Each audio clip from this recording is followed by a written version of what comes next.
So welcome back, and we're here with the Equity again, our little Equity alarm clock of some description.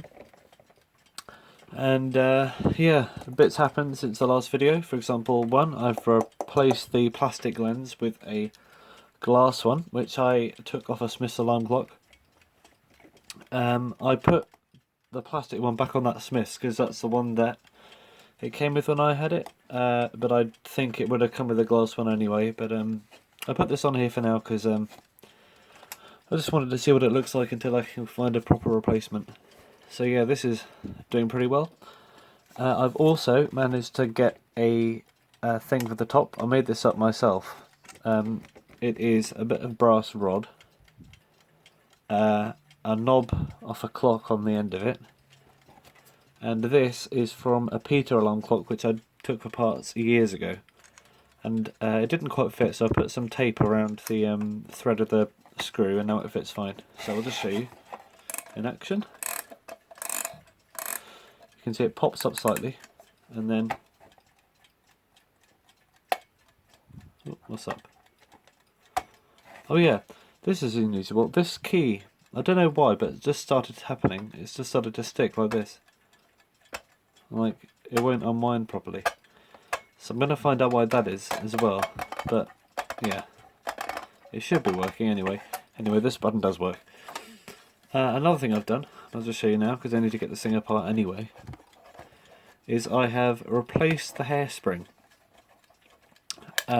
Because this is the hairspring that was on it. And now I think I can remember that the original hairspring on this clock was all twisted, so I replaced it. And that's probably why it's been running so quickly. The hairspring was wrong. So I looked through my pile of hairsprings and balance wheels in this bowl, and I came across one which I think is from a Russian Vityaz movement, which I don't have anymore because I needed a spring. And it wasn't working. Well, it was sort of working as a movement, but I couldn't really use it because I didn't have any case or hands for it or anything like that. So it's a bit pointless to have around when there's stuff that is in need of these parts. So I took the balance wheel out, I took the hairspring off the balance wheel, and I put the hairspring on this balance wheel. And the reason I swapped it was because the hairspring off the Russian one is much finer than this one. This one's a much thicker, and it's a bigger size spring, but it doesn't have as many coils. So I think having more coils on a thinner piece of metal in a tighter circle will solve all our problems, and it did. And instead of running about 15 minutes for every hour fast, it's actually been running about 10 minutes slow.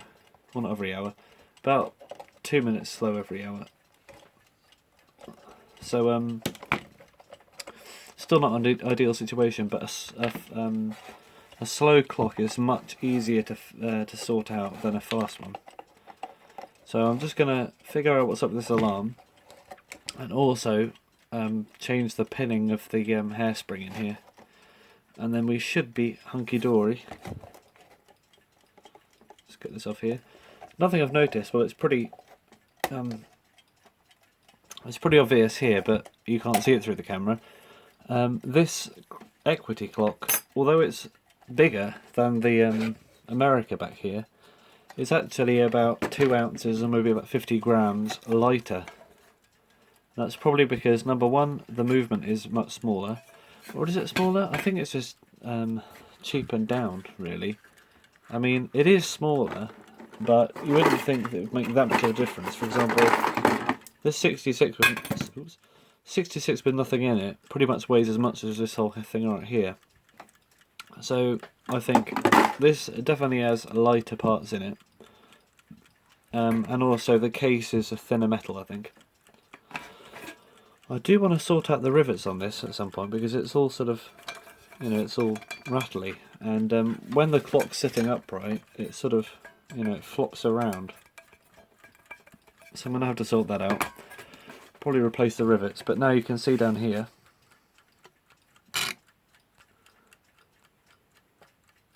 it's running really well. So what I'm just going to do is work out what's up with this alarm. Is it the fact that the spring's just unwound? Let's just wind it up and see what happened. Because I don't know whether it was I mean the ratchet click sounded okay. The hammer looks alright. I don't see what could have come undone. Or maybe it just unwound too far and hooked off, which is a bit of a pain. Because when this spring unwinds too far, the hammer gets blocked by it, much like in a Smith's alarm, so that this doesn't happen. But obviously something along the line meant that it had gone on too far. I'm trying to figure out what is, well, number one, this. Well there it is, it's working now. What I think must have happened is it just unwound too far, and I probably, you know what I think I did? I think I tried to take off the key at one point when it was in the alarm on position, and somehow that overrided the thing. Maybe it rang down a bit more and undid the spring, I don't know. Well, it works now, so I'm going to leave it be until it happens again, then I'm going to think about it a bit further, because I don't see what happened, okay? So, oh, that's what happened. Alright, so it's this. That is something slipping. Ah, okay, that is very interesting. Alright, I don't know if you can see this. Probably not, actually. But you can see the alarm pinion turns, right? As well as the alarm great wheel, that turns. But the end of this alarm escape wheel doesn't turn. And that means, as you can see now, the pinion of the alarm escape wheel is actually rotating without turning the alarm escape wheel itself, which is peculiar. Now, this is not a massive problem, because it means the alarm still works. However, when I want to remove the key, which is an abnormal situation, let's say, it's not helpful. So what I'm going to do is I'm going to leave it now. A bit strange, I know, because I'm going to focus on the hairspring at the moment. This is a late-on problem, and I can just glue it back or something. Maybe pinch the brass a bit, see how it goes, but I don't want to disassemble this movement right now. So I'm going to leave it be, because, you know, you never need to take the key off on an alarm clock in normal situations, so I'm just going to undo it, like that. It's just because turning the key rotates the great wheel at a much harder thing than the spring without allowing the hammer to move, therefore it's going to slip. And this must have been caused by probably me undoing the key, like that, a lot of times. But anyway, as we were, I'm just going to remove the pin, and I'll put the pin back in further down the line. So, just going to focus. Right, I'm going to remove this pin out of the stud.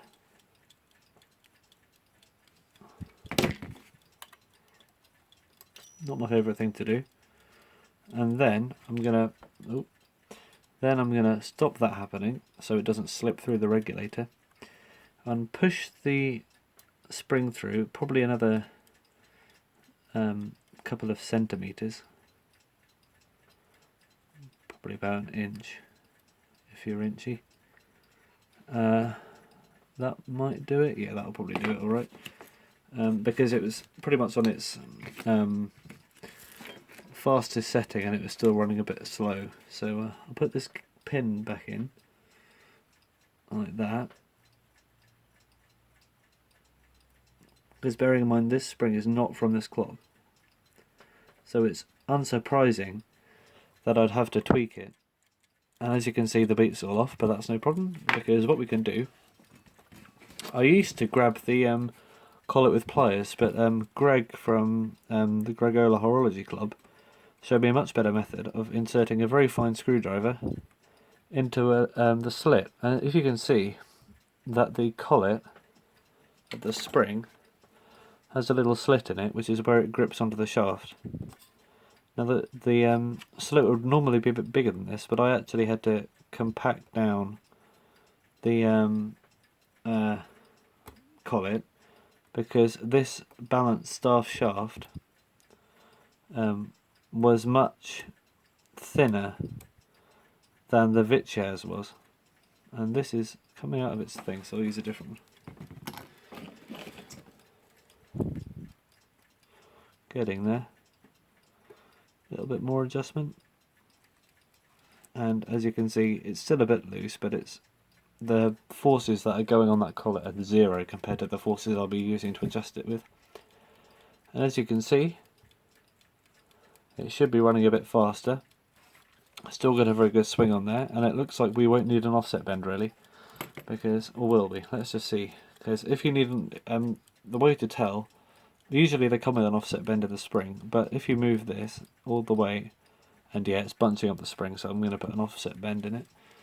So I'm just going to do this,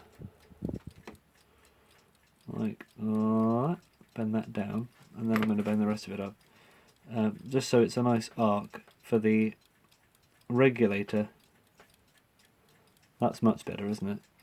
Now the hole in the back of the clock is nowhere near as wide as the limits of this regulator can go, so I don't need to push it all the way to the end.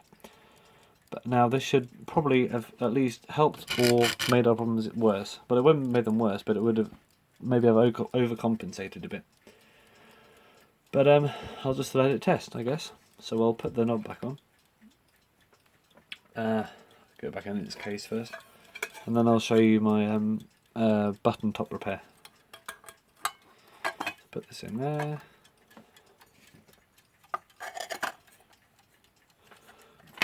It's a nice easy one to disassemble this, unlike the Big Ben,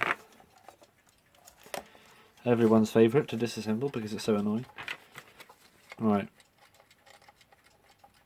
so what you should see is, put this in, you can see I've got a bit of tape around it. It's sort of turned to something now, but it was tape at one point, and it's because the thread was too narrow. But yeah, it holds in there pretty well once it's down. You know, that's not coming off, so it's good enough for me. Then I'll get our little, what's the name? There's nothing on the bottom of that to stop it coming off, but if I did that, then it, you know, there would be no way of me getting it out again. A lot of the times there's a little hole in the end for you to put a pin through when you put the clock together. Either that or the end of the thing is split and it sort of clicks in, and then you can click it out again. But this one just sits in there, and hopefully you won't be turning the clock upside down. So that sits in there, and then if I'll change the time to make it more realistic. I'll wind it up. And hopefully we won't have the same woes as before. If we do, then I'll think about it another time, but I'm focusing on the hairspring right now. That'll be another video. So, will it work? Appears not to. Bit of a shame that. Oh wait, I bet it's because I don't know what's up with this thing, to be honest. I'll think about it another time. But for now, it used to work anyway. That'll probably involve me either dabbing a bit of glue on the alarm escape wheel, but not so much that it jams it up, but just enough so it secures it on there proper. Either that or take it out and try and manipulate the brass so it pinches on there a little bit better. Maybe even use some solder. I don't know, but for now I'll leave it as it is because I'm just focusing on the time. So, put this knob on. Neither of these knobs are original and they do not fit. They're the ones I have spare. And the real time is, looking at that Metamec up there, the real time is that. So, this will sit here. May as well keep it to its fully wound state, so I'll put that back on. And then hopefully by the next time I show this on camera, I would have either, well, even if I get it perfect timekeeping, I'm not going to show it really. The next thing I want to show on this is getting that alarm thing fixed. So the next time we see this on camera, hopefully I would have managed to fix up the alarm. So thanks for watching, and there we have it.